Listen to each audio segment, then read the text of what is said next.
It got real last night between Matt Riddle and freaking Seth Rollins.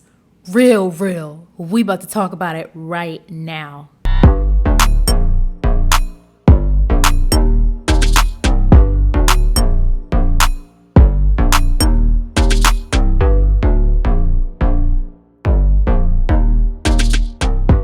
Welcome back to another episode of Wrestle Capsule, where you're going to be getting your weekly dose of pro wrestling talk. And I'm your host, B. So welcome back to the show. Today we are going to be talking about last night, Monday Night Raw. First things first, I'm going to skip around a little bit because what I really want to talk about right now is that whole segment between Seth freaking Rollins and Riddle. And I'm not even talking about the whole brawl, well, almost brawl in the parking lot.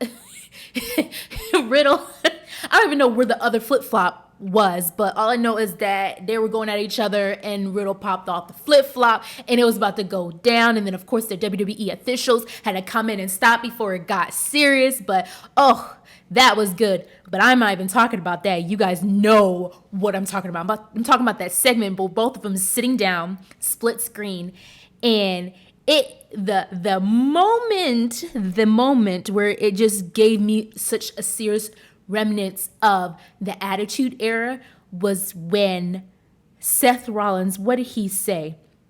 No, excuse me. It was Riddle who really set it off. I think Riddle, because I'm looking at my notes right now, Riddle said to Rollins that he would show that there is only one man in Seth Rollins and Becky Lynch's marriage, and it's Becky Lynch. And then after that, Seth Rollins fired off on all cylinders, and he just started coming. He was like, "Oh, since you want to talk about my family, let's talk about yours." Started talking about him being divorced and wife taking his kids away, and the kids don't want to see him. And what did he say? Let me look at this. He was like, "They don't want to see your anymore, anymore." I'm just like, you coming at this man's real life divorce, the separation of the family. Oh my gosh, the look on Matt Riddle's face was crazy. He was it was great. Seth kept just feeding the fire, calling him a B, like, yeah, you know what I said, and all this stuff like that. And Riddle got so, he got rowdy. I don't remember ever seeing him get that pissed off and that crazy where he was just like, yo, you got me effed up. It was like, I'm not gonna beat you up. I'm gonna F you up. And of course they're bleeping it out. But he's like, I'm gonna F you up. Where the F are you? Oh my gosh. I was like, wait, are they about to have a fight right now? I know they're having their match at Clash at the Castle, but this is one heck of a way to build up that match. I am so pumped for Clash at the Castle. There's so much at stake. And they don't even have a freaking championship on the line. It's just those two having beef. And what really sets it off for me with this whole segment is the fact that they used to have real beef, outside the ring, in real life. I think Riddle had said something smart on social media about Becky. And after that, Seth had it out for him. And I think I read an article about how Riddle got a chance to talk to Seth Rollins and kind of hash out everything and apologize and everything like that. So they were cool. So to feed off, I freaking love so much. This is how you do it. You hash it out. First and foremost, you get it together. You get it under control behind the scenes. If there's a beef between wrestlers, you hash that out behind the scenes. And then the cool thing about it is as artists, as sports entertainers, as wrestlers, you're able to portray this sort of beef on screen and make it worth our while.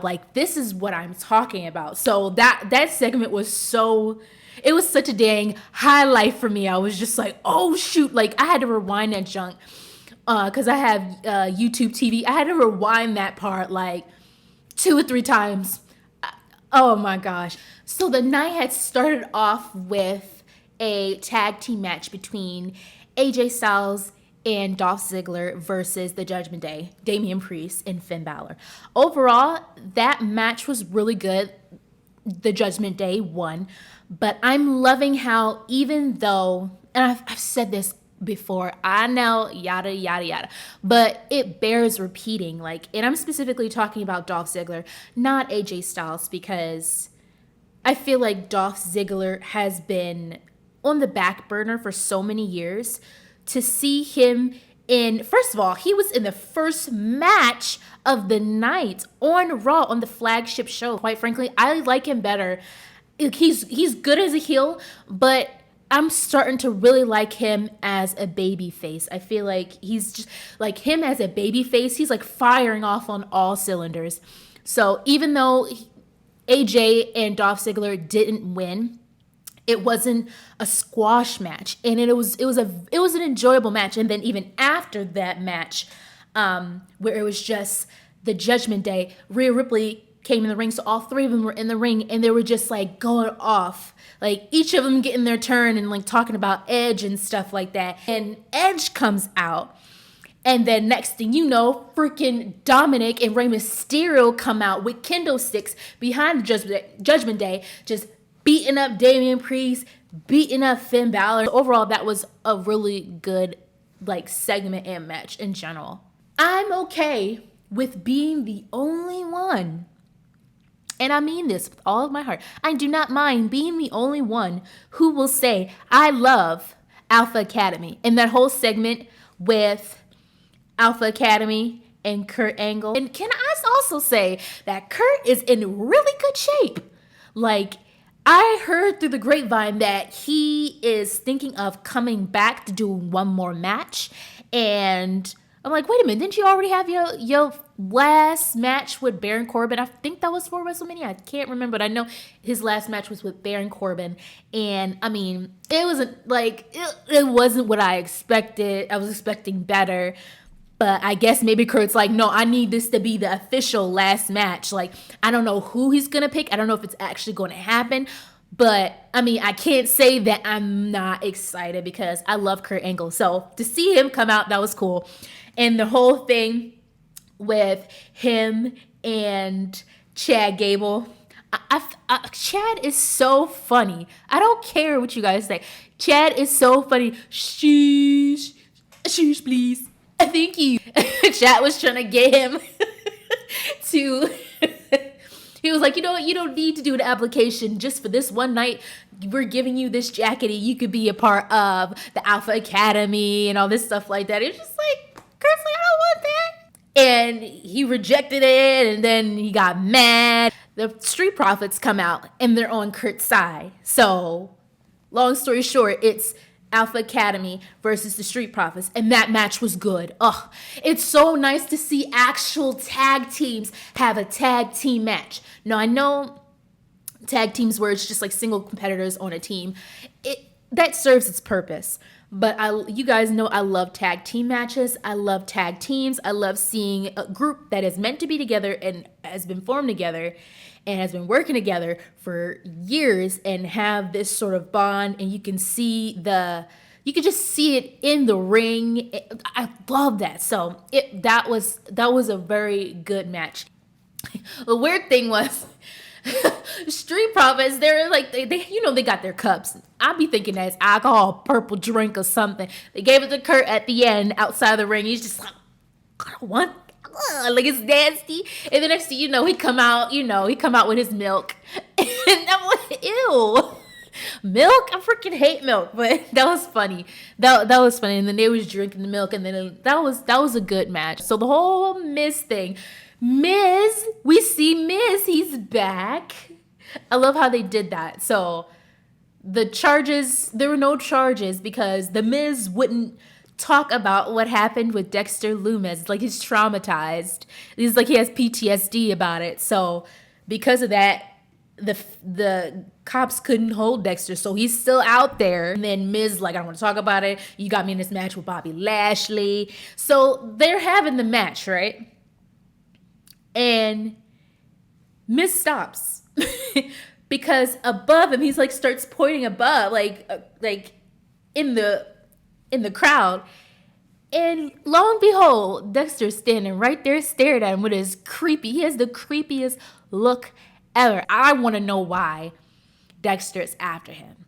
Like, I have got to know why. So I'm following this, all eyes, all ears. I want to know what's going on. There is trouble in paradise because with the match between Jey Uso and Kevin Owens did not go as planned for the Bloodline. Overall, that match was dope. Of course, it's one of the Usos and it's Kevin Owens.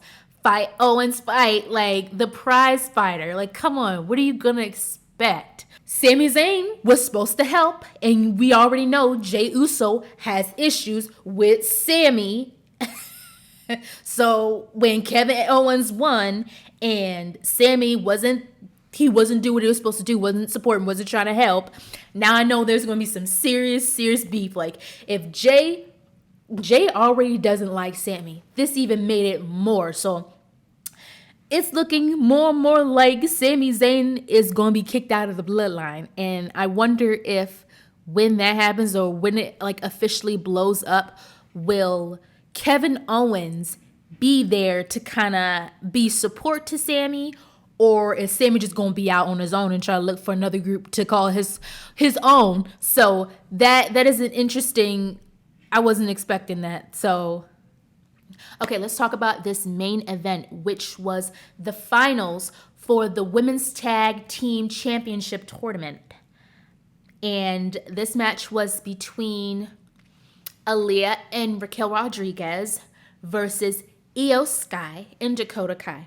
Now, you guys already know how I feel about this championship tournament for the women's tag team. You already know it. I don't need to explain it again. So I've just gotten off of that bandwagon, gotten off that horse, and I was just like, okay, whoever wins, I'll just take Dakota Kai and Iyo Sky. Like, they're rising, they're a tag team, they're rising up, they're on the main roster now. They're with Bayley, heel Bayley. Like, this has got to be good. And they're getting better in the ring, especially Dakota Kai. Like, Iyo Sky, she's always had it.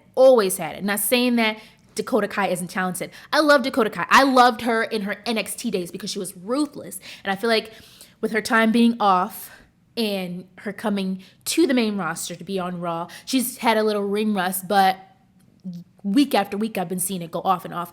And I'm seeing more of her NXT-ness, and I freaking love it. So I was hoping that those two were going to win, but they didn't. Raquel Rodriguez and Aliyah did. And, I mean, I was disappointed about it, but those girls have been working so hard, and I've seen improvement from both Raquel and Aliyah.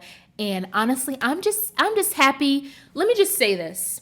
I'm just happy that we now have a women's tag team champions, that these belts are no longer vacant, because I would rather someone who's two women who have worked hard to get there, to get those championships, than to just have those belts just sitting around collecting dust, being vacant. Like, I would rather them be filled with women who've worked hard to get there than to not have them at all. I'm just waiting to see what's going to happen next. How are they going to keep these belts? How long they're going to keep these belts?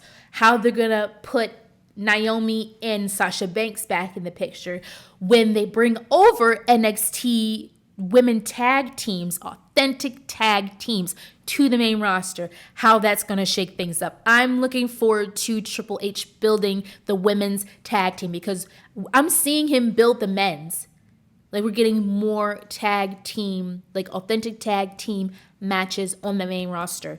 And I'm looking forward to that for the women. So guys, thank you so much for watching. Let me know in the comments below what you thought about Monday Night Raw. And don't forget to like and subscribe for more episodes. Keep watching. I'm going to have more content coming out. I'm going to be covering Clash at the Castle. I'm going to be covering All Out, Dynamite, and SmackDown. So it's going to be definitely a busy week for me, but I want to get all the content out for you guys. So thank you so much. Signing off. Bye.